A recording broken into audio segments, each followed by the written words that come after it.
Hello hi guys, నేను మీ motor Kasim Ali. ఇది వచ్చేసి మార్క నుంచి తల్లుబాడు వెళ్ళే రూట్లో ఉంటుందండి ఈ వెంచరు. అల్లూరు పొలం గుడికి కేవలం 100 మీటర్ల దూరంలోనే ఉంటుంది ఈ వెంచర్ వచ్చేసి.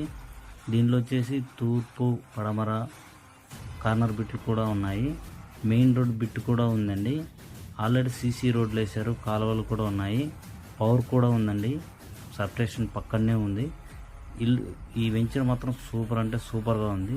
ఈ వెంచర్ పేరు వచ్చేసి శ్రీ శివసాయి వెంచర్ మాత్రం చాలా బాగుంది. ఈ ఇల్లు వచ్చేసి టీచర్ తీసుకున్నాడండి, ఫ్లాట్ తీసుకుని అతనే కన్స్ట్రక్షన్ చేయించుకుంటున్నాడు. దీంట్లో ఆల్రెడీ కన్స్ట్రక్షన్ జరుగుతున్నాయండి. ఈ బిల్డింగ్స్ మాత్రం సేలింగ్లో ఉన్నాయి. 27 ఎడల్పు, పొడుగు వచ్చేసి 60. బిట్టు మాత్రం సూపర్గా ఉన్నాయి ఇల్లులు మాత్రం. దీనికి ప్లస్ పాయింట్ ఏంటంటే టౌన్కు దగ్గర, గుడులు కూడా దగ్గర. అల్లూరు పొలం గుడి, కాశీనారాయణ గుడి, మళ్ళీ కమలా స్కూల్ కూడా దగ్గరలోనే ఉందండి. దీని వెనకనే ఇంద్రమ్మ